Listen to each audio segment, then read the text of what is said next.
Hello बच्चों, जैसा कि मैंने आपको कहा था कि मैं आपको वीडियो दूंगा। अभी मैं आपको नंबर सिस्टम पढ़ाने जा रहा हूँ।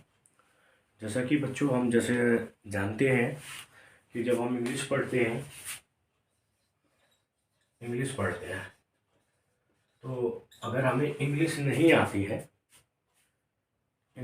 आती तो हमें सबसे पहले बोला जाता है कि आप ABCD यानी अल्फ़ाबेट सीखिए।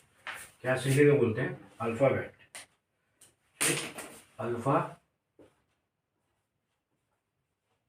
अल्फ़ाबेट बोला जाता है सीखने के लिए। यानी अल्फ़ाबेट का मतलब क्या कि सबसे बेस में क्या ABCD सीखते हैं, ए से लेके जेड तक सीखते हैं। ठीक है बच्चों। उसी तरह मान लो कि कई बच्चों को हिंदी पढ़ना नहीं आता है तो उसको बोला क्या जाता है कि आप पहले हिंदी, जिनको पढ़ना नहीं आता है उनको बोला जाता है कि हिंदी हिंदी क्या सीखे? वर्णमाला। हिंदी वर्णमाला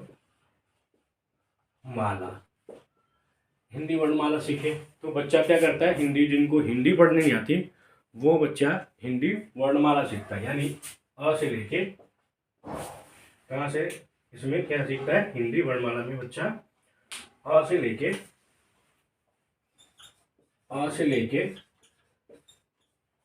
य तक सीखता है। सिर्फ इसलिए सीखता है क्योंकि उसको हिंदी पढ़ना नहीं आता है तो बच्चा वो सीखता है। तो जब इंग्लिश का एक बेस है, इंग्लिश का अगर आपको इंग्लिश नहीं आती तो आप अल्फ़ाबेट सीखते हैं, अल्फ़ाबेट से फिर वर्ड सीखते हैं, वर्ड से फिर सेंटेंस सीखते हैं तो आपको इंग्लिश आने लग जाती है। फिर इसी तरह हिंदी, जब हिंदी आपको नहीं आती तो सबसे पहले बेसिक चीज़ सीखते हैं हिंदी वर्णमाला। हिंदी वर्णमाला मतलब अ से लेके ज्ञ तक। अब जब हम अ से लेके ज्ञ तक सीखते हैं तो फिर हम पहले वर्ण सीखते हैं, वर्ण का उच्चारण सीखते हैं, फिर शब्द बनाते हैं, फिर शब्द से सेंटेंस बनाते हैं और सेंटेंस से वाक्य, मतलब हिंदी में बोले तो वाक्य बनाते हैं। तो इस तरह हमें इंग्लिश भी आ जाती है, हिंदी भी आती है। जिस तरह इंग्लिश के अल्फ़ाबेट सीख लेते हैं तो वहाँ पे हमें क्या बोला जाता है कि आप इंग्लिश के फोनेटिक साउंड सीखिए, कंसोनेंट सीखिए, फिर डिप्थंग सीखिए, मोनोथंग सीखिए। ठीक है, तो इस तरह की इंग्लिश में भी कैटेगरी होती है। तो हिंदी में भी बात करें, हिंदी में भी कैटेगरी होती है। कैसे? हिंदी वर्णमाला आपने सीखा, फिर स्वर, फिर व्यंजन, फिर दीर्घ स्वर, ह्रस्व स्वर, इस तरह से इनको भी कैटेगराइज किया जाता है। हर चीज़ पढ़ते हैं तो अब जाके हमें हिंदी वर्णमाला, फिर मात्रा, ये सारी चीज़ें सीखते हैं तो हमें हिंदी पढ़नी आती है। ठीक ऐसे इंग्लिश पढ़नी आती है। अब आता है मैथ्स। हम मैथ्स की क्लास लेने आए हैं तो मैथ्स में आपको पढ़ा रहा हूँ कि अब देखो, मैथ्स की बात करें तो मैथ्स में भी कुछ बेस होगा। ये तो नहीं है कि बिना बेस के ही बन चुका है। या मैथ्स आपको मतलब कहाँ से स्टार्ट करें, स्टार्टिंग पॉइंट क्या होता है?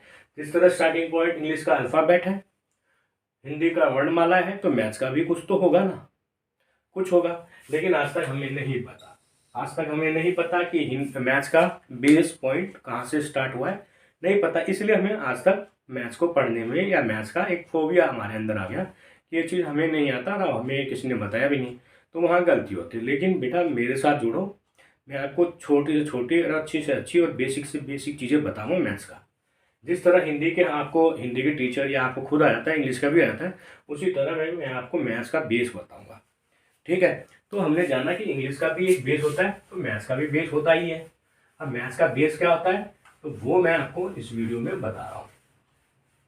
अगर अगर आपको सही लगे, अगर आपको लगे कि हाँ भाई नया कुछ बेस शुरू किया है, तो वीडियो को शेयर करिएगा जरूर, अपने दोस्तों को बताइए।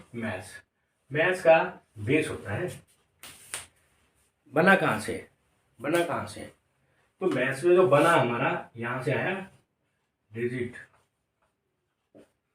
ठीक है, डिजिट के बाद है नंबर।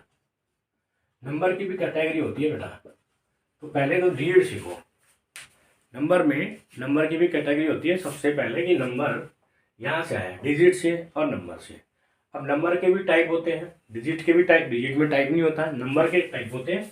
तो पहले तो अब डिजिट सीखो, इन दोनों का डिफरेंस क्या होता है। तो डिजिट का मतलब होता है, हिंदी में इसको क्या बोलते हैं? अंक। जो बच्चे हिंदी में समझना चाहते हैं वो हिंदी में समझे।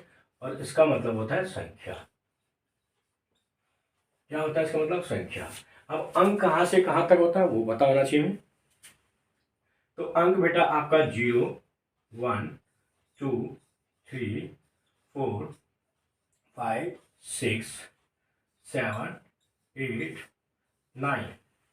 यानी हमने देखा कि डिजिट क्या होता है, स्टार्टिंग 0 1 2 3 4 5 6 7 8 9। अब ये क्या है, सिंगल है, ये इसको बोला जाता है डिजिट। जिस तरह हम हिंदी वर्णमाला में हिंदी के अक्षर को यानी अल्फ़ाबेट और इंग्लिश में अक्षर को हम हिंदी में वर्णमाला कहते हैं, और वहीं से बना है सब कुछ, स्टार्ट हुआ है तो वहीं से बना है। तो इसीलिए जब अंक मैथ की स्टार्टिंग पॉइंट की बात करें तो मैथ में जो स्टार्टिंग पॉइंट होता है वो डिजिट होता है। यानी आपको पता होना चाहिए डिजिट से ही नंबर बना है, डिजिट से नंबर बना है। और जब डिजिट्स का यूज़ करते हैं तो नंबर सब कुछ बनता है। जितनी संख्या आप जानते हो सब क्या है, नंबर है। तो यहाँ से स्टार्टिंग पॉइंट है 0 1 to 9। अब आ जाता हम इन नंबर से कि नंबर कहाँ से स्टार्ट, जैसे ही इनका यूज हम नेक्स्ट संख्या में करते हैं, जैसे ही इनसे मिला के हम संख्या बनाना चालू करते हैं, जैसे कि पहला संख्या बना हमारा 10, फिर 11, फिर 12, ठीक है 12, उसके आगे 12 13 14। अब हम मतलब अनगिनत इनफिनाइट तक, यानी जितना आपको अभी तक संख्या पता है वो सारी संख्या है, ठीक है, जितना पता है आपको संख्या है। जैसे अब यहाँ से बना कैसे, तो वो आपको याद रखना पड़ेगा कि 0 से लेके 9 तक ये डिजिट है, और इन्हीं डिजिट का इस्तेमाल करके नंबर बना हुआ है। तो नंबर आपका जैसे ही डबल है, ट्रिपल है, 4 टाइम है, ठीक है, इस तरह बनता है 1 10, यहाँ से स्टार्ट होता है नंबर, ध्यान रखना। 10 11 12 13 14 15, जितना आपको पता है काउंटिंग वो सारा क्या है, नंबर है। और नंबर का बेस क्या होता है, डिजिट से ही बना है नंबर, ये याद रखिएगा, ठीक है।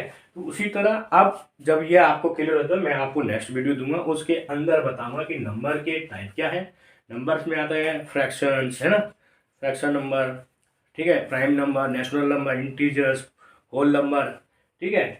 तो ये सब नंबर में आते हैं, डिजिट यहीं से ख़त्म होता है 0 से 9। अब हम नंबर पढ़ेंगे नेक्स्ट वीडियो में। तो आई होप कि आपको ये वीडियो अच्छा लगा, और इसको लाइक एंड सब्सक्राइब करिएगा, हर बच्चों को भेजिए, ताकि अगर अच्छे व्यूज़ मिलेंगे तो मैं समझूंगा कि हाँ ये आगे पढ़ना चाहते हैं, और मैं आपको वीडियो फिर देता जाऊंगा, बनाता जाऊंगा आपके लिए, ताकि आपका मैथ्स का जो फोबिया है वो दूर होता जाए। ठीक है बच्चों, take care, have a nice day.